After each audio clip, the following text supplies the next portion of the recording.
ప్రపంచమంతా తన వైపే చూడాలి, కొత్తదనాన్ని ఆవిష్కరించాలి, వీలైతే చరిత్ర పేజీల్లో నిలిచిపోవాలి. ఇది ప్రధాని మోదీకున్న యూనిక్ మేనరిజం. అందుకే మోస్ట్ చరిష్మాటిక్ ప్రైమ్ మినిస్టర్ అనే క్రెడిట్ ఆయన పేరు మీదనే ఉండిపోయింది.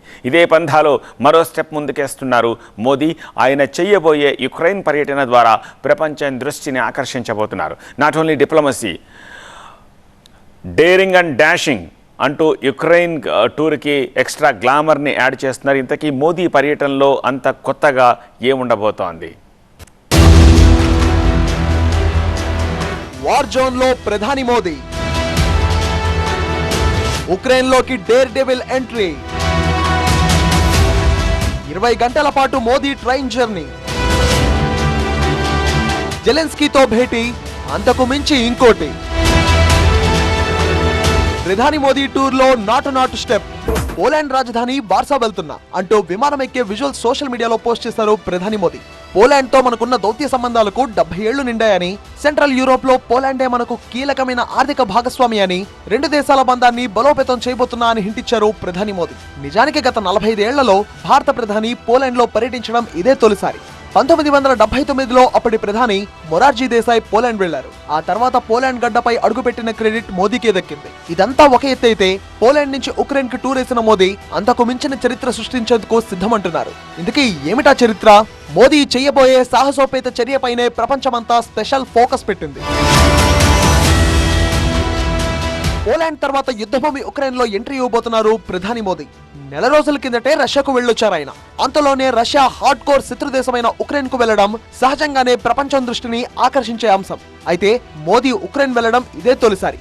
ఉక్రెయిన్ రష్యా యుద్ధానికి ముగింపు పలకాలని, శాంతి కోసం పాటుపడాలని మోదీ ఆకాంక్షించారు కూడా.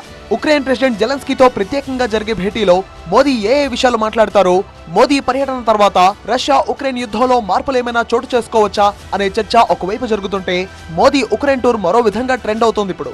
ఎందుకు? కేవలం 7 గంటల విజిట్ కోసం విమానంలో వెళ్లకుండా 20 గంటల పాటు ప్రత్యేక రైల్లో ప్రయాణం చేయబోతున్నారు ప్రధాని మోదీ. మోదీ ప్రయాణించే ఈ ట్రైన్ పేరు ఫోర్స్ 1. ఇందులో విలాసవంతమైన సౌకర్యాలు, వరల్డ్ క్లాస్ సర్వీసెస్ అందుబాటులో ఉంటాయి. రష్యాతో యుద్ధం కారణంగా ఉక్రెయిన్ లో విమానాశ్రయాలన్నీ మూతపడ్డాయి. అందుకే రైలు ప్రయాణమే సేఫ్ అని భావించారు. ఎటువంటి ప్రతిఘటనలైనా తట్టుకోగల సామర్థ్యం ఉన్న బుల్లెట్ ప్రూఫ్ రైలు ఇది. గతంలో America president Joe Biden, French అధ్యక్షుడు ఎమాన్యుయల్ మాక్రోన్, జర్మన్ ఛాన్సలర్ కూడా ఇదే ట్రైన్లో ప్రయాణించారు. భారత కాలమాన ప్రకారం గురువారం సాయంత్రం పోలాండ్ నుంచి ఫోర్స్ 1 రైల్లో బయలుదేరి కీవ్ నగరం చేరుకుంటారు ప్రధాని మోదీ. ఫోర్స్ 1 అంటే ఏమిటి? ఈ రైల్లో ఉండే స్పెషల్ ఫీచర్లేంటి? గతంలో మిగతా ప్రపంచ నాయకులు ఎవరైనా దీన్ని ఉపయోగించారా? ట్రేస్ అవుట్ చేసేందుకు ఇప్పటికే ఉక్రెయిన్ క్యాపిటల్ కీవ్ సిటీ చేరుకుంది టీవీ9 టీम। प्रधानमंत्री मोदी के कीव पहुंचने से पहले ही जंग की तस्वीर पूरी तरह से बदल गई है। यूक्रेन और रूस दोनों एक दूसरे के इलाकों में काफी अंदर तक घुसे हुए हैं और कोई भी पीछे हटने को तैयार नजर नहीं आ रहा है।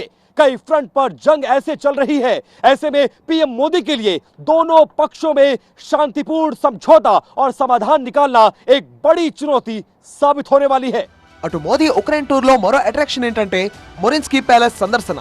ఉక్రెయిన్ అధ్యక్షుడి అధికారిక నివాసమైన ఈ ప్యాలెస్ కాంపౌండ్ లోనే ట్రిప్లర్ లోని నాటు పాటను షూట్ చేశారు. గతంలో ఇదే ప్యాలెస్ ని తెలుగు సమాజానికి పరిచయం చేసింది టీవీ9. ఒకప్పుడు ఇక్కడ సినిమా షూటింగ్లతో, పర్యాటకులతో ఈ ప్రాంతం అంతా కూడా కిక్కిరిసిపోయి చాలా ఆహ్లాదకరమైన వాతావరణం ఉండేది. రాజమౌళి తన సినిమా షూటింగ్లకు ఈ ప్రాంతాన్ని ఎంచుకోవడానికి కారణం కూడా ఇక్కడున్న అద్భుతమైన యూరోపియన్ స్టైల్ నిర్మాణాలతో పాటుగా రాజమౌళి బృందం ఇక్కడికి వచ్చి ఆ సినిమాకి సంబంధించిన కొన్ని సన్నివేశాలను ఇక్కడ చిత్రీకరణ పూర్తి చేసుకుని వెళ్లారు. అట్లాంటి ప్రదేశం ఇప్పుడు యుద్ధ భూమిగా మారింది. ఇప్పుడు మళ్ళీ ప్రధాని మోదీ సందర్శిస్తుండటంతో మొరిన్స్కీ ప్యాలెస్ మరోసారి వైరల్ అవుతోంది. సో ఈసారి మోదీ ఉక్రెయిన్ టూర్ లో అనేక సూపర్ స్పెషాలిటీస్ ఉన్నాయన్నమాట. ఎంత గంభీరంగా సాగనుందో అంతకంటే ఎక్కువగా గ్లామరస్ టచ్ ఇవ్వబోతోంది మోదీ ఉక్రెయిన్ టూర్.